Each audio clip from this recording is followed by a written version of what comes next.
So here's the big question. You're interested in value investing and valuing and evaluating businesses on a deep level, but you don't know how, even after researching for hours, probably dozens of hours, hundreds of hours on the internet, and because nobody else shows you how to do it. This podcast has all those answers and much more about value investing and finance. My name is Jason Rivera. Welcome to Value Investing in Your Car. Hey, Jason here. In today's investment analysis / case study video, we're going to cover Archer Daniels Midland, stock ticker ADM, for Andrew W., who requested this on YouTube. Before I get to that, though, you can get this series podcast anywhere in the world for free on all major podcasting platforms, Stitcher, Anchor, SoundCloud, Spotify, iTunes, and more. You can get this as part of the Value Investing in Your Car series anywhere in the world for free. Plus, please remember to subscribe and hit the notification bell if you're watching on YouTube, so you're notified every time we release a new video, and release new videos all the time. Okay, so in these recent investment analysis videos, we've covered U.S. Steel for Cody S, covered Ford, that was my picking. We covered T-Mobile, IBM, and the spinoff of IBM, AT&T, Cody, and ExxonMobil. I will reference those videos for certain topics that might come up, specifically for certain topics that come up that I've already talked about in past videos. I'll reference those videos to go watch them for more context, to save time here and to not bore you to death with redundancy talking about intangible assets and impairments and stuff like that. So if you want to watch all those, or if you want to learn from those videos, any videos that I reference, they're linked below this in the description. So Andrew W. on YouTube requested Archer Daniels Midland for an analysis. So here we go. First thing that sticks out here, nice dividend. Oh, and I forgot to mention, I got some negative feedback, to put it nicely, on some of our first videos in this series. This is for informational purposes only. I don't own stock personally in any stock I talk about, and I don't short stocks that I talk about negatively. So any stock that I talk positively or negatively about, I'm doing it for informational purposes only, and based on my personal criteria and my visual preliminary analysis. What things that catch my eye to help people learn how to spot great potential investments faster and how to avoid potential pitfall investments as well. Again, as I've talked about in several other videos, I don't really care about PE, but that being so low is interesting to me. Is one sign it might be undervalued. Again, I don't put too much stock in PE, but that's one sign it might be undervalued. Interesting. Relatively low operating margins. I look for anything above 4 or 10% on a consistent basis. Sorry. Huge negative free cash flow as well is interesting. We'll have to figure out what's going on there. Debt to equity ratio low. I look for anything above or below 1, typically. Revenue, huge rise towards the beginning parts of this decade, and then actually only about a $1 billion difference between now and 2010 in terms of revenue, which is interesting to me. I don't know what this company does. I've heard of its name before. Okay, so processor of oilseeds, corn, wheat. So that's now not interesting to me in terms of the revenue, because of this industry. These industries that they're in is most likely a commodity business, which is why they can't raise prices. What this also means is, because they're in a commodity business, and again, you see the word commodity right here, that most likely means that they don't have competitive advantages either. So, which explains their low margin, or their likely low margins. I guess I shouldn't say they're low margins. So operating profit. Again, I look for anything above 10% on a consistent basis. Archer, Daniels, Midland is well below that, but positive for the full year, or for the full decade every year, which is good. Earnings per share has fallen over time, while dividends are rising. Share count is falling. They're buying back shares. Again, typically that's a good thing unless the stock is overvalued. Excuse me. Book value per share rising. Mentioned this in several of the past videos. Again, this is one sign that underlying intrinsic value of the company is rising over time with this rising. Is it a huge deal in today's day and age? Not necessarily. Book value per share doesn't mean much, but it's one sign the company is increasing the value of its operations, because this is essentially the net book value, or the net shareholders' equity, which is also book value. And you want to typically see this going up over time, unless it's due to intangibles and goodwill, which I talk about at length in, I believe, the U.S. Steel, the Cody, and the ExxonMobil videos. Cash flow, capital spending. So the capital spending has halved in the last decade, which is not necessarily a good thing. While their operating cash flows have cratered. We're going to need to go to the cash flow statement to figure out what's going on there, and with the free cash flow, which is hugely negative. And both of these go into cash flow, which is why I talked about them first. So we're going to have to go to the cash flow statement to see what's going on. But their cash flows have just cratered in the last decade.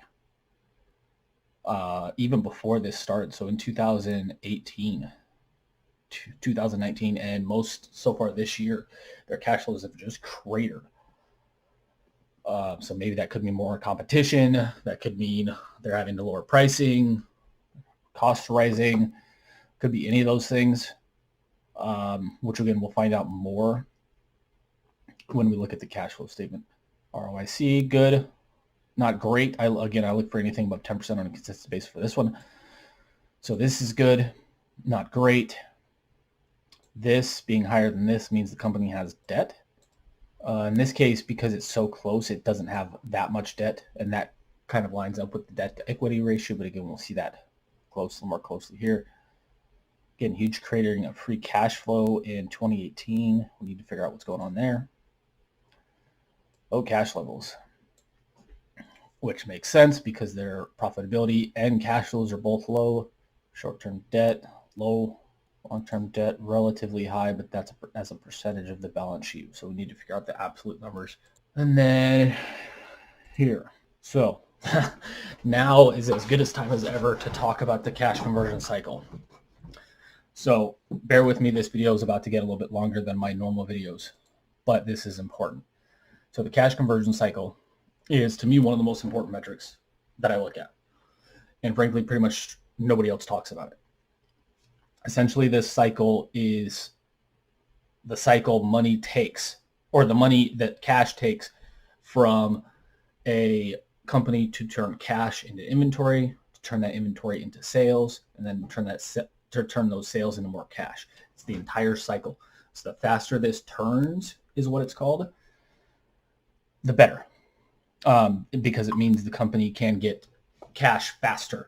This number can go negative, and it is negative for companies like Walmart, for example. What that means when it goes negative, again, for Walmart, is that essentially Walmart gets paid cash before it has to pay its suppliers for the inventory that it bought and just sold to a customer. Typically, you don't see that very often. You see it at huge retailers, Walmart, Amazon probably has a native cash conversion cycle. Altria might. Those kinds of companies, when they have a negative cash conversion cycle over long periods of time, typically it means the company has huge competitive advantages. Why I want to talk about this here today is because even though the absolute numbers for the total cash conversion cycle are about the same, the numbers going into those have changed drastically. So days sales outstanding in 2010 was 39.7. That means it took them approximately 40 days almost to sell something, one of their products, whatever. That's halved to 19 days in the trailing 12-month period. Inventory. This is how many days of inventory they have to sell right now, or that they could sell right now based on current sales patterns. In 2010, this was 49 days rounded up. Now it's 53 rounded up. Typically, you want to see the sales and the inventory rising or falling at about the same rate. So sales fell by about half, while inventory actually slightly rose in the last decade. What does that mean? Or what could that mean? That could mean that they are discounting their inventory to get rid of it at cheaper prices. That means it's selling faster, but at not higher prices. And they're replenishing that inventory with same or similar inventory. It's not a good thing. If you have to discount stuff to sell it, typically that means lower revenues, lower profits, lower free cash flows, which again could be why their free cash flow has cratered since 2018, and their margins, their other margins haven't cratered, but that could be a reason why their free cash flow has fallen so much. Payables period has also halved, or almost halved. So 36 days in 2010 to 20 days in the trailing 12-month period. This is really not a good thing. So what this means is that back in 2010, they could pay their suppliers in about 36 days. Now they have to pay them about 20 days. Why could that have happened? Maybe their suppliers are having issues with cash flow and they need cash payments faster to stay in business. Maybe ADM got behind on some payments, so they had to their suppliers. So in exchange for kind of late payments, they had to they have to pay their people sooner, or they pay their suppliers sooner. Could be either of those things, or it could be a combination of things. Frankly, you don't want to see the payable periods fall, though, because if it falls, there's likely either some kind of issues at the suppliers or the company level. If this rises, it means the company has more power and they can push their payables period out longer, which lowers the cash conversion cycle days. So what this means, this entire cycle means, is they're selling stuff faster, they're paying their suppliers faster, while also having about the same amount of inventory available. Again, not good. This would be even worse if this was rising over time. Let's say this was 52 days in 2010. If this was like 80 or 90 days, that would be even worse situation, which would lead to, which would probably mean even more problems up here, obviously. But this is why I love this number so much. And I went through this very fast. If you need help understanding this, we have other cash conversion cycle videos, or maybe I'll just make a separate new one as well, where I'll go more in depth into this, but I don't want to spend the whole time talking about this because frankly, I could. I love this metric, not only again, because it gives you a huge advantage because nobody else talks about it or uses it, but also because it gives you clues. This one number gives you clues to like 8 to 12 different things of areas you could look. So now that I saw what I saw here, I can almost guarantee that they're selling their products at a discount to what they were selling at in 2010, for sure. And that there's probably going to be some issues on the balance sheet that the company may have in terms of accounts receivable and rate of inventory, which we will get to once this loads. We're going to dig right into the balance sheet. We still need to look at the cash flow statement too. That reminded me. Okay, so let's keep going with the cash conversion cycle. So this is accounts receivable here. Let's go to the annual look. So their inventories level risen in the last decade, which is interesting. So the rate of growth is about the same between accounts receivable and inventory. Inventories have risen a little bit faster, but I would have expected the difference or the discrepancy to be bigger for the things we talked about in the cash conversion cycle. But again, that's why it's an interesting metric, is because it gives you clues on where to look for potential issues. It doesn't necessarily mean that those are going to play out on a real world sense. Let's see here. So that's interesting. They have a lot of restricted cash, which is interesting. I would want to know why that was. if I was to research this company further. My guess is paying for future supplies and stuff like that.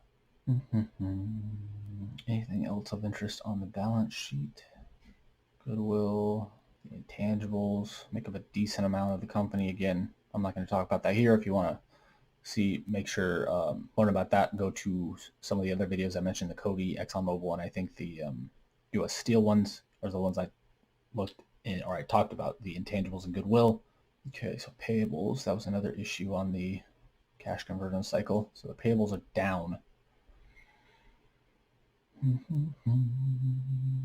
Which that lines up with the cash conversion cycle because it's they're having to pay their people, their suppliers faster, so that makes sense.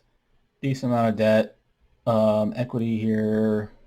I didn't see any major issues with debt or equity or debt or goodwill that would drive this number to negative, even after adjustments.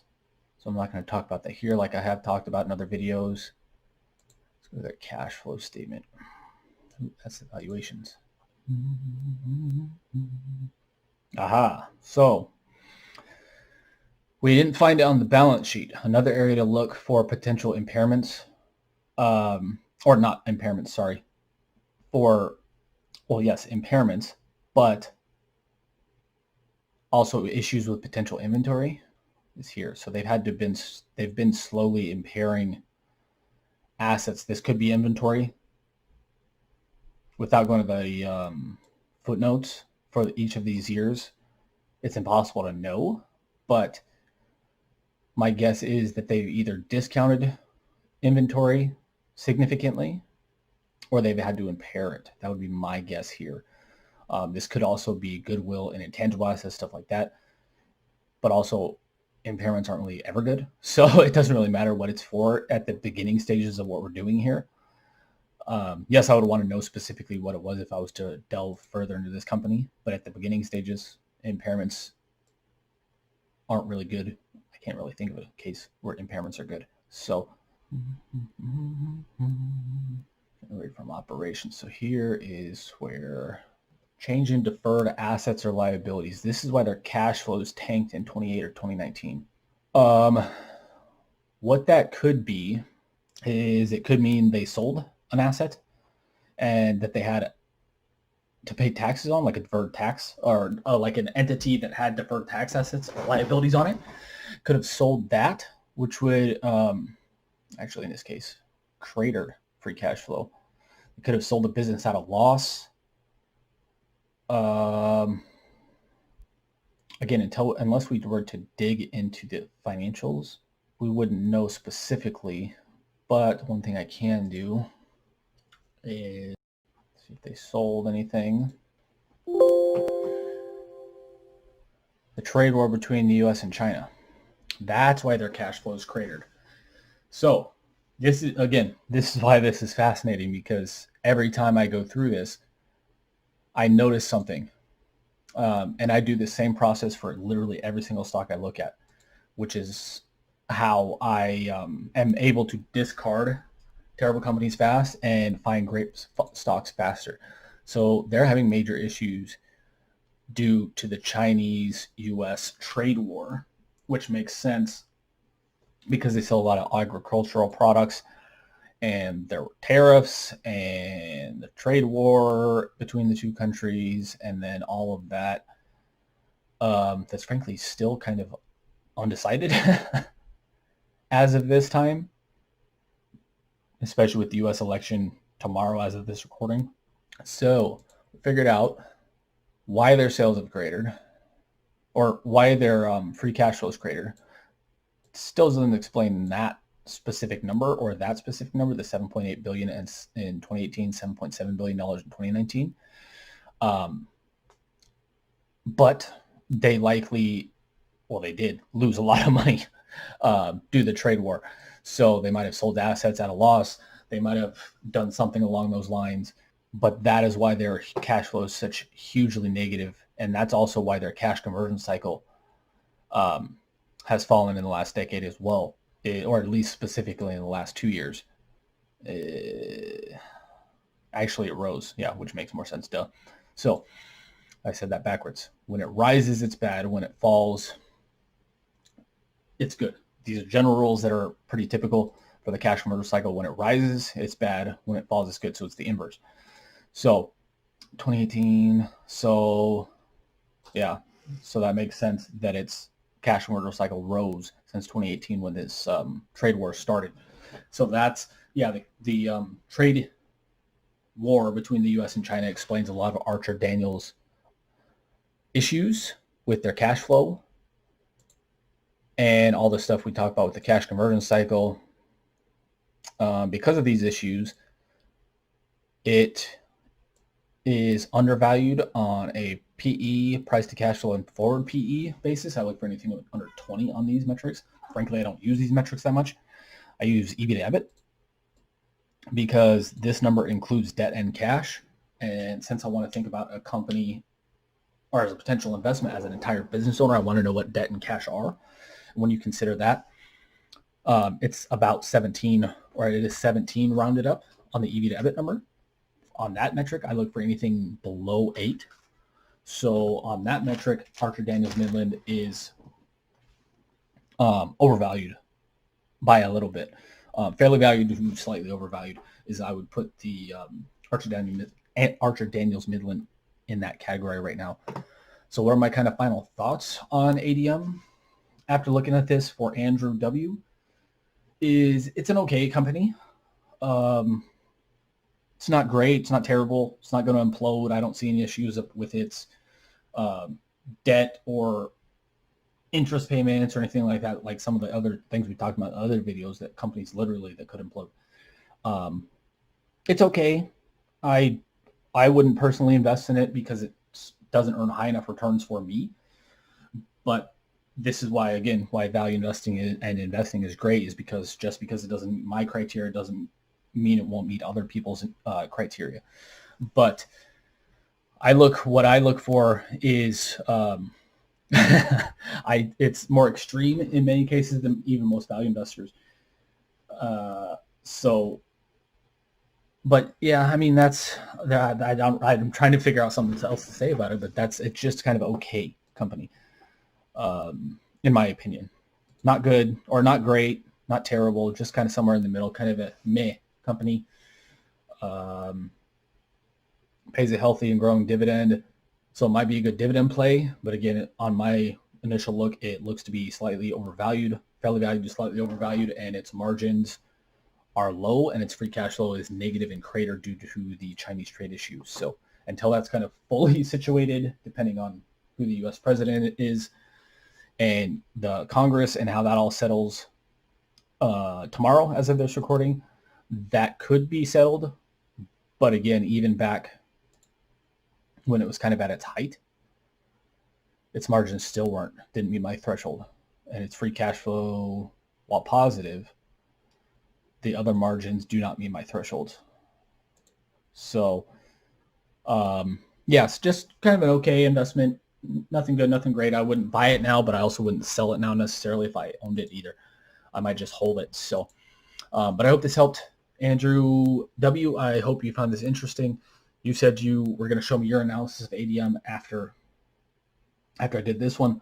So I'll get this to you as soon as I can, and hope to see your analysis, see if we came to different conclusions, similar conclusions.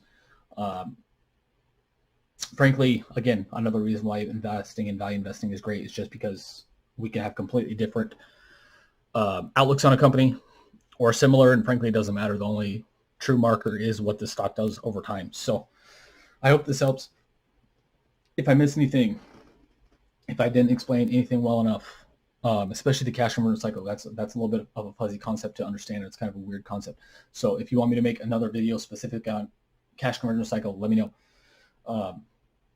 If you're watching on YouTube, like, love, share, subscribe, all that good stuff, and hit the notification bell so you're notified every time we release a new video.